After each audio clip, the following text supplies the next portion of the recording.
Wanita usia 30-an ya Sobat Lis itu lebih rentan lagi. Kalau kita mengenali itu, kita tahu potensi maksimal saya di mana. Wah, ini Sobat Lis harus tahu, harus simak baik-baik dan harus catat.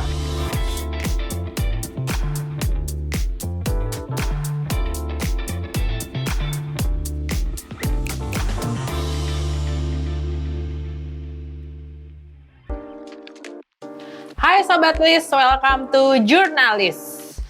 Apakah Anda seorang wanita berumur 30-an namun masih single?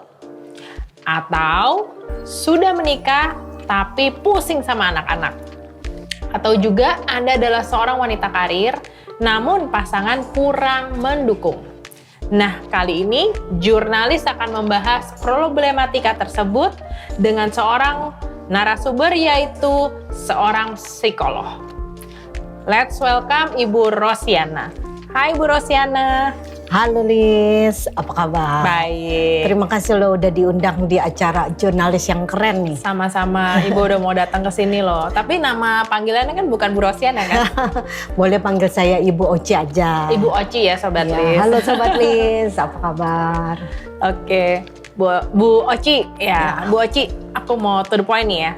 Pertama-tama aku pengen nanya dulu, sebenarnya bedanya psikolog sama psikiater itu apa?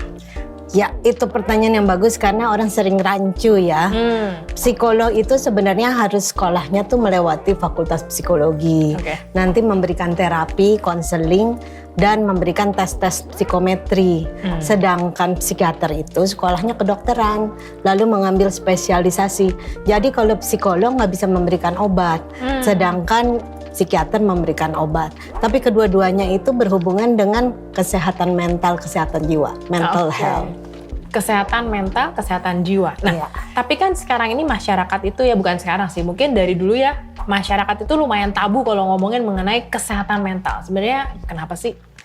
Iya, soalnya kalau orang stres dikit, dibilangnya sakit jiwa atau gila gitu, takut Masuk rumah dibilang sakit jiwa, masuk gitu. rumah sakit jiwa. Lalu banyak juga gini, istilah-istilah untuk kesehatan mental diperingan. Jadi narsis kamu, parno kamu. Jadi kelihatannya itu ringan sekali gitu. Jadi mungkin tabu kalau untuk ke dokter atau ke psikiater, nggak perlu lah. Atau dia depresi, lebay gitu ya, cengeng ataupun lemah. Jadi yang stigma-stigma ataupun Cap-cap seperti itu ya. itu membuat orang takut gitu loh. Jadi mereka diem, nggak ngomong, instead mereka cari bantuan. Iya, diam, tidak mengekspresikan diri, nanti takut dicap macem-macem. Jadi I itu see. masih begitu tuh masyarakat kita. Nah, jadi karena saya kan masih muda nih Bu Oci, masih Ya. umur 30-an ya Sobat Lis, belum 40. Bagaimana tingkat kesehatan mental untuk wanita yang berusia 30-an? Nah, wanita usia 30-an ya Sobat Lis itu lebih rentan lagi. Karena mulailah ada perubahan hidup yang signifikan. Mulai karirnya bagus atau baru masuk karir, menikah, punya anak, harus jadi istri, harus jadi wanita karir, harus jadi ibu, harus jadi segala-galanya. Harus jadi guru les, Guru les, tukang masak, pembantu, chef, driver. driver juga. Nah, jadi berat tugasnya, tanggung jawabnya. Di mana suami seringkali masih tradisional kan. Jadi kerja, pulang. istri harus melayani. Harus buka sepatu? Mungkin enggak ya. Oke, sepatunya saya udah nggak pakai tali kayaknya. Jadi tuntutannya berat. Jadi kalau tidak benar-benar kuat mental, wah rasanya beban itu berat sekali gitu. Dan itu dialami untuk wanita yang 30-an. Ya kan? Betul. Ya. Nah, tapi banyak juga kita dengar ya, maksudnya banyak wanita yang umur 30, kita akan bahas satu-satu nih. Wanita yang umur 30-an, let's say dia single. Nah, kalau single kan punya masanya sendiri tuh. Iya. Nah, biasanya kalau yang datang ke Ibu Oci, konseling, itu kalau dari tipe-tipe ini boleh gak sih cerita-cerita, mungkin kalau wanita single tuh curhatannya apa gitu. Saya married apa gitu. Boleh. Banyak sekali wanita single. Zaman sekarang lebih banyak lagi di atas 30 yang masih single ya. Tetapi cantik, intelijen, cukup uang, Body bagus. body bagus. Orang suka mencap juga, dia susah sih gitu ya.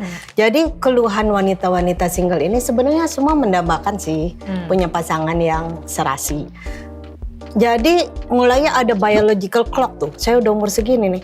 Saya mungkin udah kelihatan tua nih, terus Udah ngaca harus nikah tuh. nih gitu kan. Udah harus nikah. Di cermin yang bisa ada pembesarnya tuh langsung diliatin. Ini apa? Keriput. Udah kerut nih satu gitu ya. Padahal sih semuanya baik-baik aja.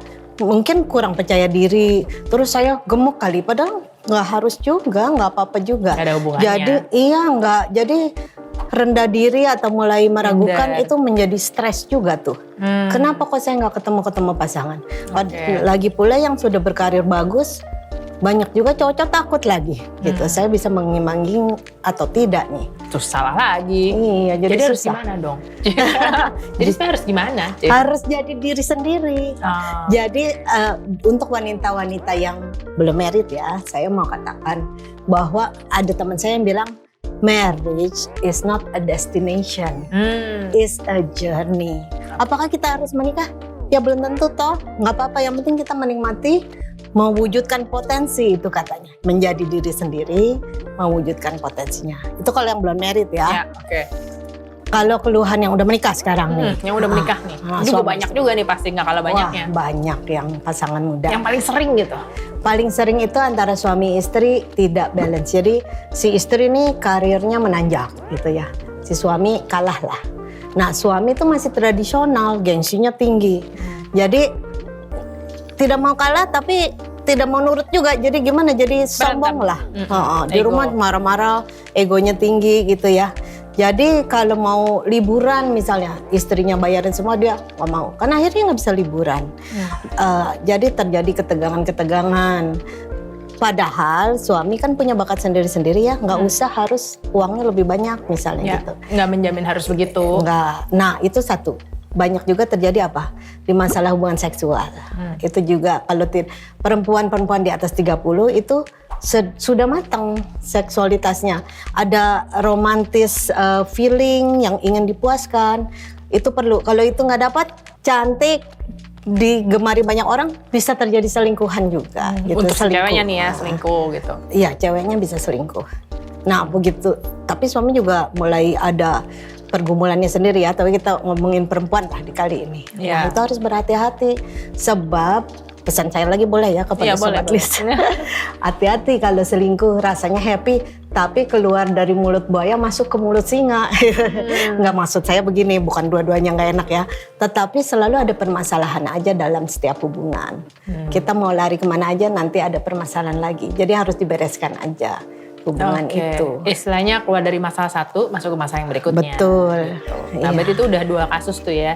Iya. Kita single, terus kita yang udah nikah. Nah, kalau misalnya yang mereka super power atau bukan super power sih bahasanya, mungkin lebih kayak cewek mandiri kali ya. Iya. Itu pun menjadi sesuatu yang baru sebenarnya bagi kaum pria kan. Dulu kan perempuan itu Di rumah. nurut aja, di rumah masak. Biarpun dia kerja, nurut aja deh. Aku bilang A, ya kamu ikutin A. Tetapi semua peran itu berubah kan.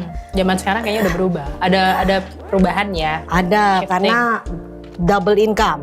Ya. Istri bekerja, Inflasinya suami juga bekerja. kenceng. Kayaknya harus suami istri harus kerja kayaknya kan. Betul, itu tuntutan zaman. Jadi di situ peran-peran harus menyeimbangkan. Contohnya dengan Lis aja deh. Aduh, jadi buka kartu. saya lihat Lis ini wanita karir yang hebat gitu ya, businesswoman, punya anak juga 2 ya, yang udah remaja lagi susah-susahnya tuh kalau remaja. Suami pun berbisnis gitu. Nah, tapi saya lihat bisa harmonis, bisa saling mendukung, bisa complement each other. Nah, mungkin Lis bisa cerita sedikit. Gantian apa yang Rahas. dong? Kalau saya pribadi ya memang kan kita sebagai wanita kebetulan punya beberapa talenta ya kan. Nah, pasti kita juga berkembang ya kan, dan suami juga punya talentanya sendiri. Nah, kebetulan saya sama suami agak bertolak belakang, dalam arti kata dia lebih ke do the things, kalau saya lebih apa-apa pakai mulut, ngomong ya kayak hari ini kan ya kerjanya ngeloceh, nyoteh gitu kan. Nah, jadi otomatis kalau kerjaan tuh lebih ke marketing atau lebih ke networking. Nah, sedangkan suami mungkin lebih ngurusinnya antara teliti, lebih ke kerjaan tuh istilahnya dia kan syuting ya, jadi kan dia lebih ke production. Nah, mungkin waktu awal-awal kita juga bingung, ya kan? Waktu nikah kan, saya nikah umur 23 udah nikah gitu kan, so young gitu kan. Nah, waktu itu mungkin agak-agak bingung nih gimana ya gitu kan, masih baru udah gitu 24 udah punya anak, ya kan? Tapi di sana saya berpikir, oke, kita berdua masih sama-sama muda nih nikah gitu kan. Jadi ya kalau saya waktu itu hanya berpikir apa yang saya bisa kasih untuk keluarga ini gitu. Misalnya kalau saya ada kemampuan di mana ya saya kerjakan. Saya berusaha untuk time management dengan bagus gitu. Nah terus udah gitu pada saat cerita income ya namanya bisnis kan, karena kita bisnisnya agak ketolak belakang juga ya. Jadi kadang-kadang bisnis itu kan naik turun ya. Kadang satu titik dia mungkin lagi bagus, satu titik mungkin sayanya malah yang lebih bagus ya. Kita nggak bisa ngomong. Pagi kemarin pandemik kan lumayan nge-hit ke syuting, video production dan sebagainya. Jadi di situ ya saya berusaha untuk enaknya kalau punya talenta ngomong apa juga bisa jadi duit sebenarnya. Nah itu dia talentanya. Jadi udah ada talenta di sana. So ngimbanginnya adalah pada saat mengiklankan saya sepakat sama suami, oke, bagian ngiklan aku yang maju ya. Tapi kalau udah bagian produksi kamu maju saya nggak ikut campur.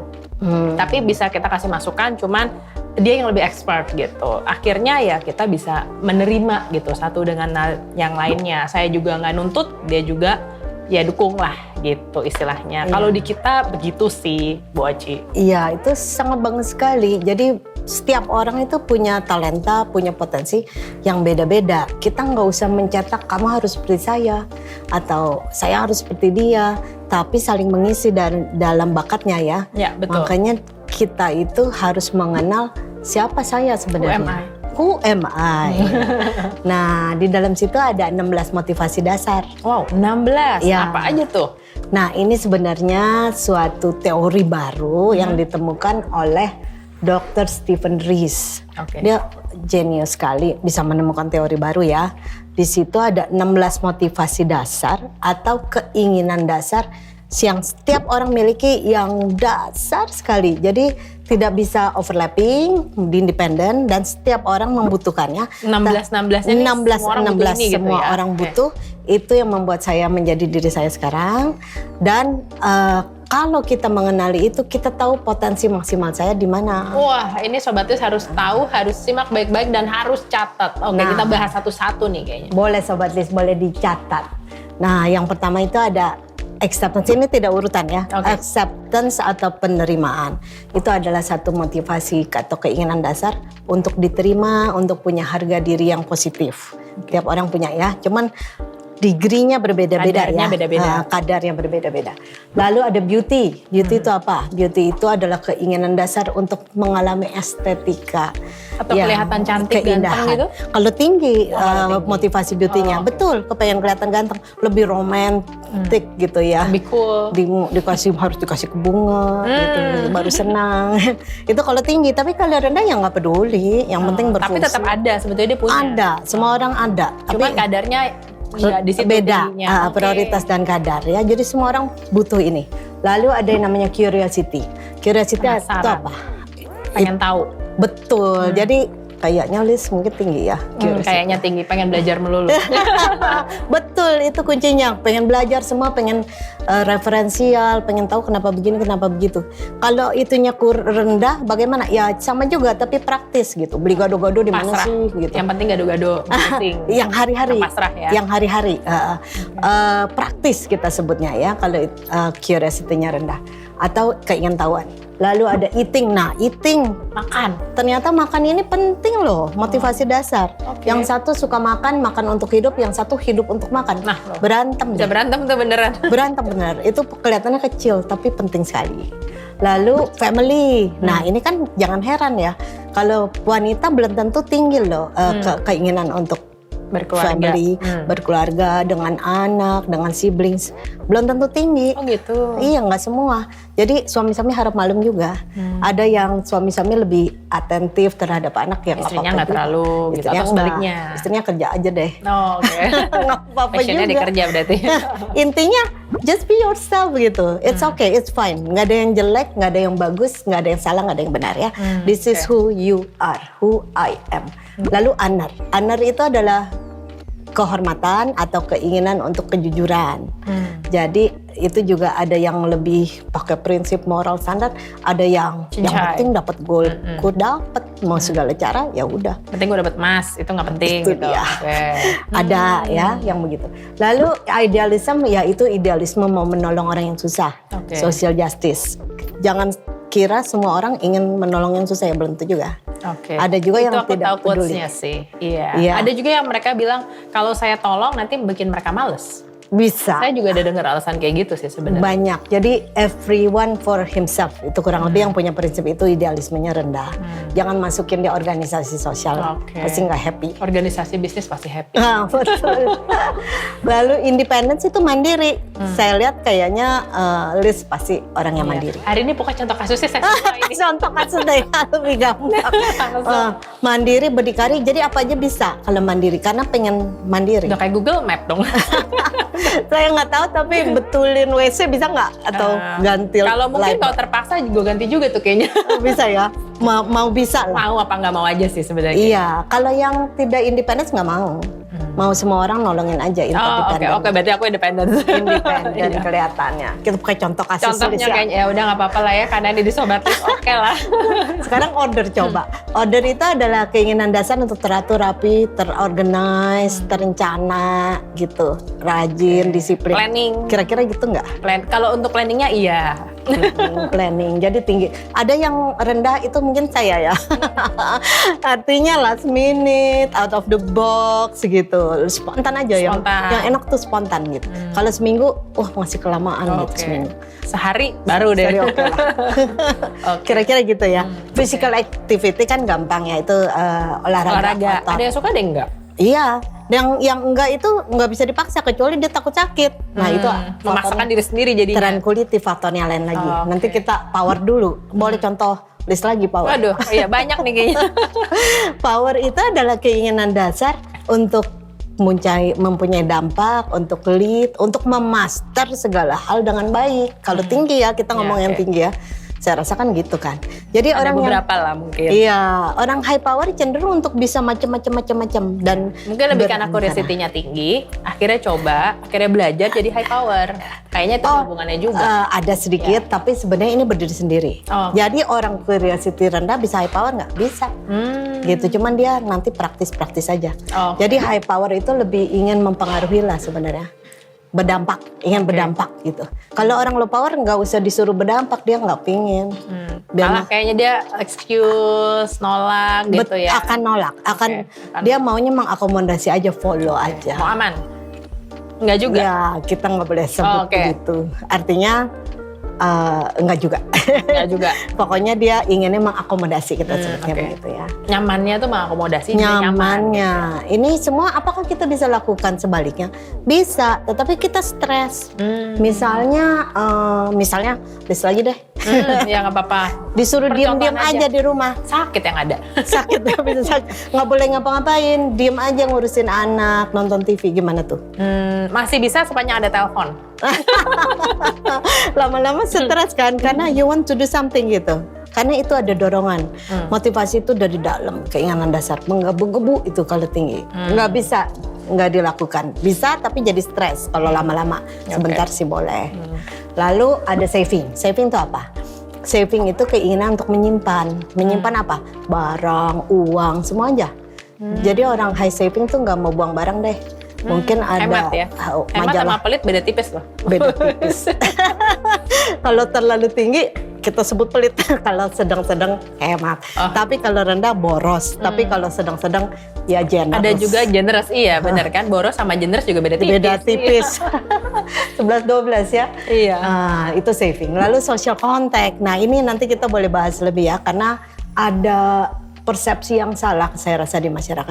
Kalau social contactnya tinggi kan seneng gaul, Iya. seneng pesta, seneng ngobrol, bisa berdiplomasi. Networking. Kalau yang rendah itu yang kita suka sebut introvert. Oke.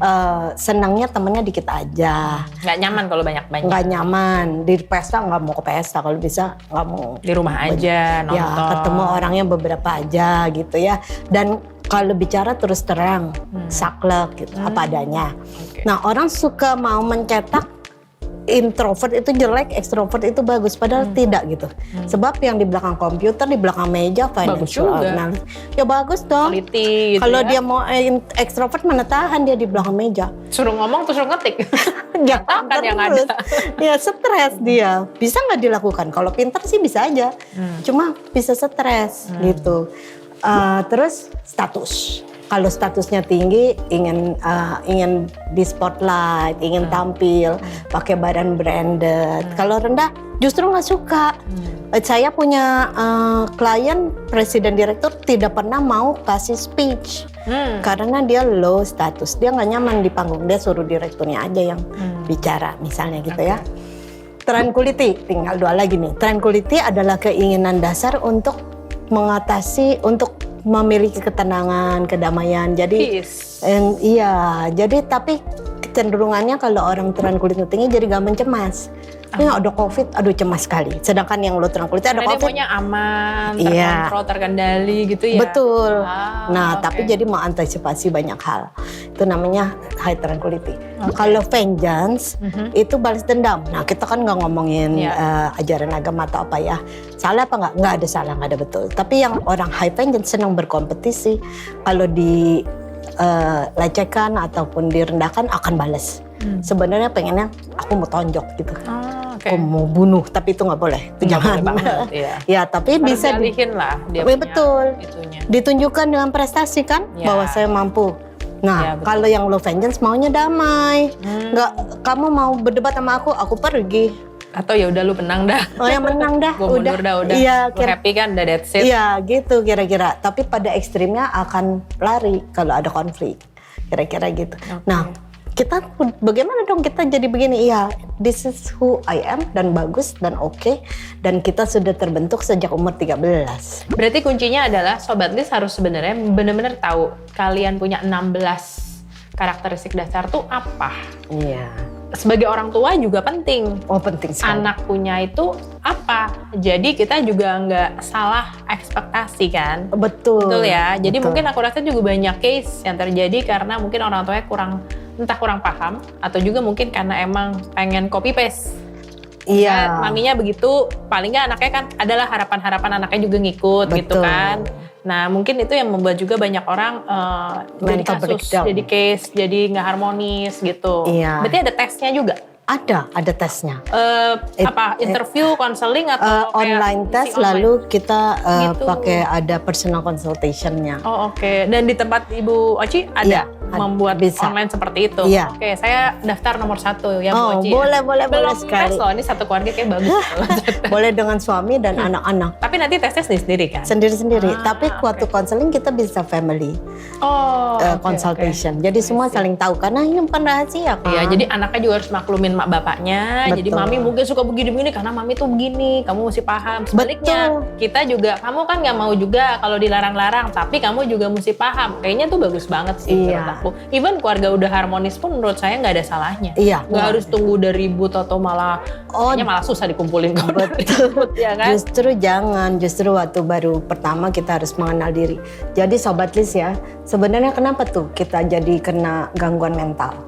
Pertama, saya nggak kenal saya siapa. Saya benci sama diri saya kayak gini. Kok saya kayak gini sih? Padahal setiap orang itu kan bagus dengan apa adanya, unik. Kita terus mau berubah. Saya yang introvert, saya mau jadi extrovert. Jadi stres gitu kan karena bisa, tapi stres. Bisa tapi stres dan sulit kan. Kenapa mesti dirubah gitu? Nanti akhirnya expectation terhadap diri sendiri terlalu keras, selalu tinggi, orang ngomongin apa kita kepikiran, nggak bisa tidur, akhirnya nggak bisa tidur terus ya gimana nggak sakit ya, depression karena suami istri tidak saling mengerti, anak kayaknya payah semua nih anakku, padahal anaknya sudah bagus gitu. Udah jadi bagus. Banyak permasalahan, termasuk permasalahan seksual, karena tidak mengerti bahwa saya itu orang yang romantis, saya perlu begini begitu, tidak diekspresikan, jadi nggak dapat. Anggap pasangannya pasti ngerti. Dianggap semua udah ngerti aja lah, karena kita tuh self hugging namanya itu, Liz. Apa tuh? Self hugging itu artinya setiap orang punya nilai yang yaitu motivation 16 motivational desire ya, itu menyangkut nilai yang bagus untuk saya, bagus untuk kamu, bagus untuk kita semua. Dan setiap orang yang beda akan berpikir begitu. Aku mikirnya gini, kamu pasti harusnya gitu juga gitu. Iya. Akhirnya jadi melakukan yang namanya everyday tyranny, dipaksa. Asumsi. Ya, asumsi kamu harus ikutin aku dong, kan masa aku yang gitu? betul. Nggak boleh gitu dong ya? Iya nggak boleh dong, masa orang nggak baca buku sih? Padahal kan ada yang nggak usah juga nggak apa-apa ya. Misalnya. Nggak baca buku tapi baca online. Terus kita jadi everyday tyrant-nya, lalu kita punya blind spot. Kita lihat orang lain yang tidak seperti kita, jelek banget gitu. Kayaknya apa bagusnya sih Ya kayak tadi, single, umur 30-an masih belum nikah, ya itu udah sebenarnya ya Tuhan punya jalan sendiri untuk orang itu pasti kan. Gak harus juga sosial kayak, kenapa lu belum nikah? Pasti ini ada bapaknya nih, pasti apalah inilah itulah ya kan. Jadi banyak penghakiman. Nah itu yang kita mau eliminasi dengan adanya risk motivation profile ini. Yang sebab tadi ya. Betul, karena penghakiman itu bikin orang jadi susah loh gitu. Terhadap diri sendiri pun bisa menghakimi diri sendiri. Selain menghakimi orang lain ya. Jadi lo nggak ketemu, saling paksa. Padahal harusnya saling terima kayak Lis sama suami kan. Ada dengar juga Bu Oci, you attract with the opposite. Oh, nah, itu gimana? Ya, menurut Bu Oci. Kalau menurut prinsip Dr. Stephen Rees, similarity attracts and binding, Sobat Lis. Ini aku baru dengar. Karena biasanya dengar ada opposite attraction. Nah, opposite bener bisa attract, tetapi tidak binding. Tapi ribut mulu. Jadi contohnya gini, saya waktu lagi masih single mau married, wah saya bawel, dia pendiam gitu kan. Cocok nih kayaknya gitu, gue ngomong lu dengerin. Iya. Asumsi. Asumsinya gitu kan, padahal sesudah married, kamu ditanya apa-apa nggak mau ngomong kan diem terus, saya sampai sebel gitu kan, nggak bisa ngobrol. Akhirnya jadi berantem. Terus yang sering terjadi tuh kalau yang savingnya tinggi atau savingnya rendah. Yang banyak apa beli gitu ya. Iya, mungkin misalnya saya lah ya, misalnya saya low saving, saya senang spending, beli apa itu senang banget kalau nggak usah mikir.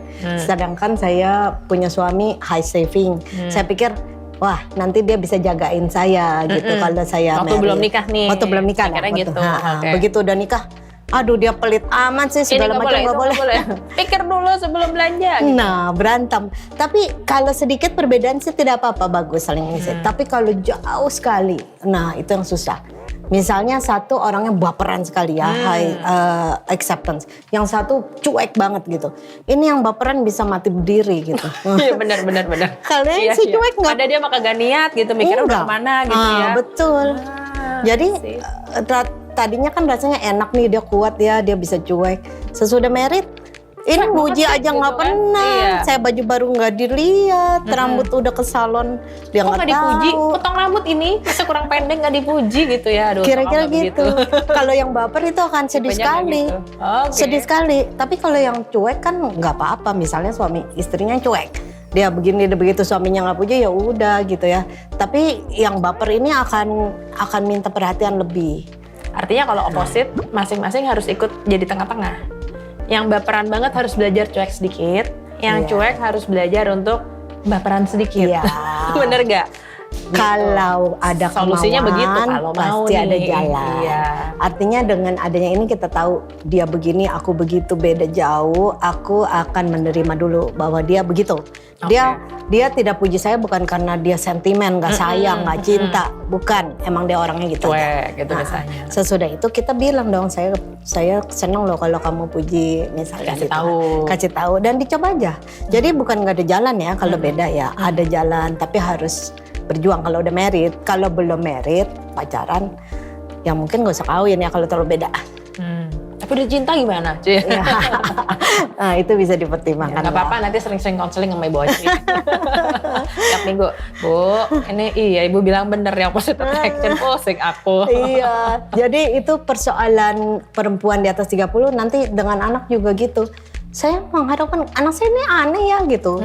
Saya kan ekstrovert misalnya, dia kok nggak mau gaul, di sekolah diem aja, kerjanya nguyek gitu ya, kutu buku.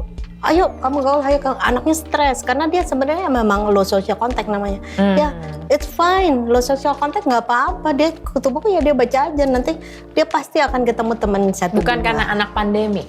Sekarang lagi ada anak pandemi loh. Anak pandemi. Bahasanya kan. Iya, sebenarnya pandemi itu hanya memperlihatkan lebih lagi who I am. Ya, jadi orang yang introvert seneng banget di dalam pandemi. Makin nggak mau keluar rumah. Jadi manusia goa, saya bilang. Seneng. Dia bersyukur sama COVID katanya. Iya, dia nggak apa-apa, nggak masalah. Yang ekstrovert itu yang kena gitu, karena dia nggak bisa keluar-keluar. Nah, yang tranquility-nya tinggi gimana? Cemas banget saat COVID. Yang tranquility-nya rendah, ya keluar aja biar ada COVID. Jadi mereka akan tetap menjadi dirinya. tinggal kiatnya gimana gitu. Yang oke. ekstrovert kiatnya gimana? Ya sering-sering Zoom sama teman-teman dong. Oke. Latihan salsa online misalnya. Kan Oke, cari kesibukan. ada kesibukan yang kita bisa lakukan di dalam suatu kondisi. Iya, nonton ini jurnalis mungkin. Nonton jurnalis sering-sering. Oke. Nah, jadi pembahasan kita mau panjang ya, Bu Oci kalau mau ngebahasin tentang hal seperti ini. Yang pasti Sobat Lis mungkin tadi juga ada yang tertarik ya, sama seperti saya kalau mau kontak Bu Oci kemana? Ya, tadi saya belum terangkan bahwa saya nama lengkapnya Rosiana Wewiguna. Seorang industrial organizational psychologist dari Universitas Indonesia, University of Southern California, biasanya disebut USC ya, dan California State University Los Angeles, industrial organizational psychologist dan juga family therapist. Jadi kalau kontak saya mungkin email aja ya, rosianaw@gmail.com. Nanti boleh tanya lagi ke jurnalis kali. Ya, pasti nanti kita akan tulis di bawah ini ya detail-detail untuk kalian bisa kontak Ibu Rosiana alias Ibu Oci. Iya. Oh tadi belum Virtue nama perusahaan. Oh iya, nama perusahaannya adalah Virtue. Virtue People Development Consultant. Ya, oke. Jadi Sobat Lis, seru banget kan perbincangan kita mengenai 16 motivasi dasar dan mengenai para wanita di seputar umuran 30-an dengan segala problematikanya dan ada solusinya dari Ibu Oci. Untuk itu, pastikan kalian juga selalu menonton Jurnalis. Setiap minggu kita akan selalu membahas topik-topik yang relevan, yang ada manfaatnya pastinya untuk para Sobat Lis. Thank you Bu Oci udah datang nemenin saya hari ini dan udah dapat free consultation. So, Sobat Lis, sampai jumpa di episode Jurnalis minggu depan. Bye! Bye!